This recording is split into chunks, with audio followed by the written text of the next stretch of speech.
I believe there's a place called Papua New Guinea because I trust maps and I've studied about it. But I know my brother. I wouldn't say I believe I have a brother because I know the guy. So knowledge... Are you saying you don't know that there's a Papua New Guinea? What is the evidence for God? What is the reason that anybody should believe there's a God at all?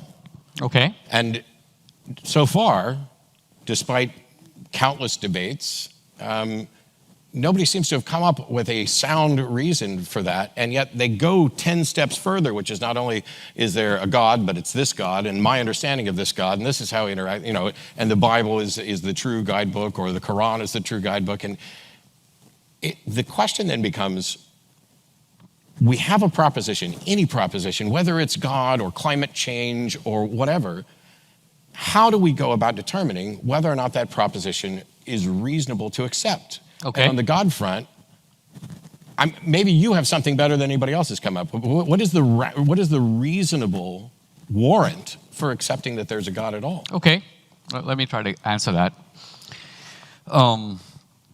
I start with the fact that here we are flung into the world with no clear understanding of A, where the universe came from, not the earth, but the universe. B, why we're here and what the purpose of our life is. And C, what, if anything, happens to us after we die. I would argue that, so we are in a very peculiar position where human beings were flung into the world, and the three of the most important questions we could possibly ask, we have no answer to. Now I'm going to agree with you. Do you agree or you not agree? I'm going to agree with you on two of the three. The middle one on purpose, I think, assumes there's a purpose that there's been no demonstration there's a purpose to it. What, if any, purpose we have for our Sure. life? Okay, so now we are in agreement that on the three cardinal questions, we are in a certain kind of blindness. We're in a certain kind of blind ignorance because we don't know, correct? So so if we start you're saying we're flung into this universe without an understanding of the origin of the universe, the purpose of life, or what happens afterwards. Right, where the universe came from, Yes. who, if anyone, or Sure. what made it, if anyone.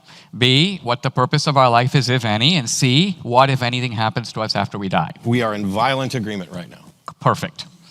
Now, the second question arises, what does science have to say about these three questions? Can science either now, and if it can't now, settle these matters in the future? Let's look at them one by one. Let's take them in reverse order. Sure. Can science decide the matter of whether or not there is life after death, yes or no? It depends. Depends on what? So science only deals with the natural world. Correct. And so if in fact there's a supernatural existence after this, then it may forever be beyond the purview of science. Correct. Or if there is another universe that operates according to different laws and we happen to move somehow into that universe, science would have nothing to say about it, correct? Not necessarily, because Okay. if it's a natural, like we have like hypotheses about a multiverse or whatever. Correct. I can't say what science will be able to test for in the future, or whether or not we are permanently confined to the cosmos that we experience. I can't say. I can't say that science could never say anything about the supernatural. All I can say is that as it stands right now, I'm unaware of any supernatural claim that has any evidence for it that science could evaluate to determine that it was true. Right. Let's put it a little differently because I don't want to debate the detail here. I just want to look at the macro picture. And what I'm basically saying is Shakespeare said, I think correctly, death is the undiscovered country. No one has been to the other side of the curtain and essentially reported, given us empirical evidence one way or the other, correct? We don't know what happens after death. True? So here's the thing, and I promise I'm not being difficult. This is just for clarity. As a skeptic, my position is not, like when the psychics who claim that they're speaking with the dead. Right. My position is not, they're wrong and that's bullshit. My position is they cannot demonstrate that what they're actually doing is what they claim. And so I can't say nobody's been to the other side and communicated back. I can just say there's no reliable evidence for it, and I don't know what shape that evidence would take in order to demonstrate that. Okay, I want to come back to that because that you've now made to me a very striking claim, namely that we should, I think you're saying, disbelieve all claims for which there is not sufficient evidence. So Not just that we should take an agnostic position, but we should disbelieve them. That's two different things. Oh, so if you mean disbelieve as in believe they are not true, that's the exact opposite of what I just said. Okay. What I said was we should believe things when there's evidence for it, and that is both the proposition that the supernatural is real and the proposition that the supernatural is not real. Okay. You can so agnosticism isn't some middle ground between believing X and believing not X. There is no middle ground. You are either convinced of X or you are not convinced of X. And I'm not convinced that the supernatural is real. That doesn't mean that I'm convinced that the supernatural isn't real. It's kind of like if you go into a courtroom, Okay. I may have to say not guilty, even if I'm not convinced of innocence, because the burden of proof is on the claim of guilt. And so the people who say, I have good evidential warrant to believe in the supernatural, have adopted a burden of proof, and they have to meet it. And until they do, I am not convinced. Okay, but let's be clear about what that burden of proof is, because I'm not saying I have definitive proof that God exists or these are his attributes. Here's what I'm saying. I'm saying I don't know if there is a God in the sense of no. I'd call myself a believer. Now, right away we distinguish between a believer and a knower, right? Sure. It's an important distinction. Subset of belief. I believe there's a place called Papua New Guinea because I trust maps and I've studied about it. But I know my brother. I wouldn't say I believe I have a brother because I know the guy. So knowledge. Are you saying you don't know that there's a Papua New Guinea? No, I'm saying I know it in the sense that I accept the authorities from which I learn about it. Sure. I trust it. Well, and if I went clarity, there, it's not just relying on authorities, it's actual evidence. So you have a belief in a proposition. right? Whether or not it qualifies as knowledge is a separate question because knowledge is a subset of belief. In philosophy, it would be justified true belief. I tend to use a more kind of colloquial because I'm a dilettante. I'm an uneducated oaf who just talks a lot. But if you have a proposition and you accept that it's true, that's all I mean when I say I believe it. You either accept it or you don't. If I say I know it, all we generally mean, all most people mean when they say I know something is that they really, really, really, really, really, really believe it. They're talking about the confidence level that they have in that proposition that it is likely true. And when we say I know something, generally we're saying I believe this to the extent that it would be worldview altering to discover it was wrong. And so I believe there's a Papua New Guinea. I would actually argue that I know, I have evidential warrant that there's a Papua New Guinea without actually ever having been there. This is, people used to do the, you don't know there's an Australia. Well, I do now because I've been there. But even before I was there, I think that I had evidential warrant for it. Yeah, but okay, I agree with that. And I know that there's a Papua New Guinea in that sense. Let's take a different example. Let's say I were to tell you I'm from India. Okay? You have no reason to doubt me. You probably believe I'm from India. Yeah. Now, you don't actually know that. It depends on what you mean by know. Well, are you 100% sure? No. Is 100% certainty required for knowledge? Not necessarily, but I would what's agree. your bar? So I don't think you can be 100% certain about anything. Okay. Which is why I abandon the notion of certainty, which is why when I talk about knowledge, I talk about it as a subset of belief and that it's a confidence level. But also, I genuinely don't really, I'm unimpressed when someone says they know something because we don't wait till we have knowledge to act. We act in accordance with our beliefs.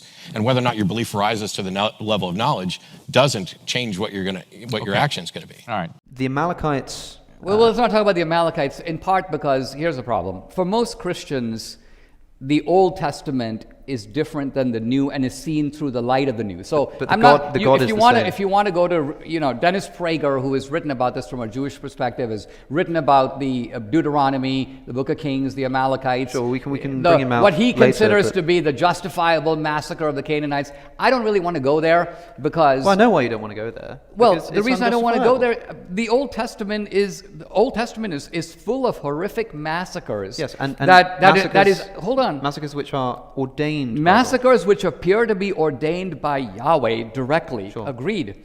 And why are you saying Yahweh instead of God? Why are you trying to distance yourself from the God of the Old Testament?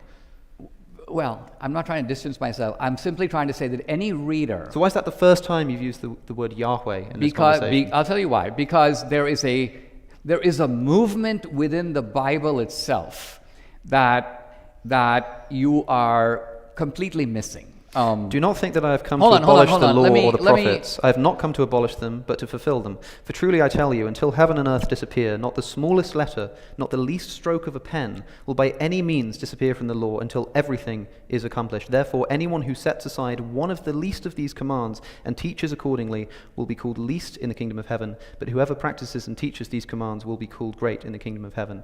Jesus said that in the Sermon on the Mount, referring to his fulfillment of Old Testament prophecy and law. Referring to his fulfillment of Old Testament prophecy. Old Testament law. And what I'm referring to here is an Old Testament law, which you're now trying to distance yourself from and say that it's sort of different to the New Testament. I'm saying that that's not what Jesus thought. I'm saying you're missing the developmental track of the Bible that is obvious to any intelligent reader. Let me give you one example of what I'm talking about. Tell me about the Amalekites. Tell me what the developmental It's not about the Amalekites. It's about the way that the whole story of the Bible changes in tone and mood and message. For example, help me out here. Like, just tell me where, any way you like. Tell me where this fits into that trajectory. Okay, I'll tell you where. We have just a couple minutes, guys, so let's wrap it up before the Q&A. Just tell me. The underlying message of the Old Testament is an eye for an eye. The Amalekites are the enemies of the Israelites. The Israelites will crush them with the same venom that the Amalekites would have crushed the Israelites. That's called an eye for an eye. Including now, the children, hold on. The children, the infants, the cattle, infants, the sheep, the camels, the donkeys. Yeah, that Dennis Prager says yes, but my point is different.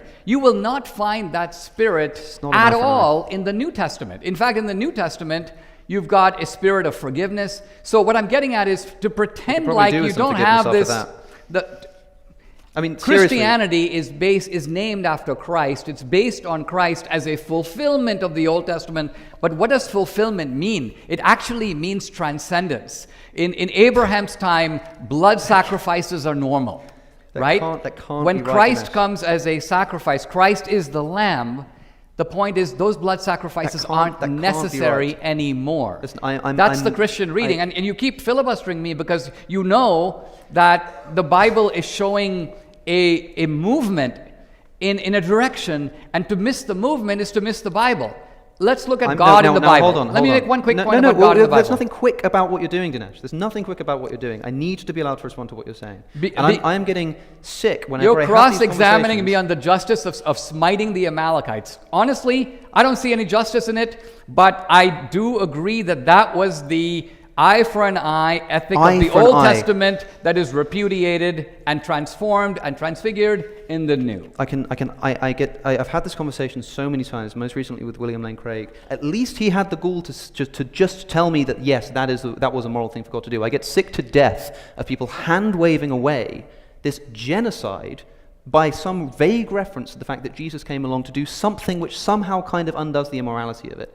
Like, this is not an eye for an eye. This is a genocide of combatant men, innocent women, and children, and animals. Saul is punished by God for not killing all of the animals. Like that is actually a ludicrous misreading of what's happening. Let me just make a quick point. I have to make this point. Okay. I've got to read the text from Joshua as well. Okay, and then we'll check in with the audience because we're probably. I think the audience is going to agree that we want this to keep going. No, that's fine. Instead of going to Q&A, but we'll check in just after Alex's point here. I think it's important. Like, read these texts for yourself. There is no way that I'm misreading this text. We know that this is what's happening in the slaughter of Ai. That's a type of Canaanite.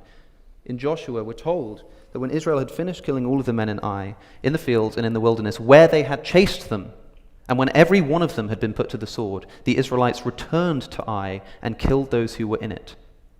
That is to say, that we're told that this is just because the promised land was inhabited, and God's God, he's allowed to do this. So because the Israelites want that land, they have to go and chase out the Ai. So they chase them into the wilderness. They chase after them. They slaughter them in the wilderness. They then turn around, come back into the city, and kill who's left. Who's left if the combatants have run away? The women and the children. This is intolerable, and I cannot have it simply waved away.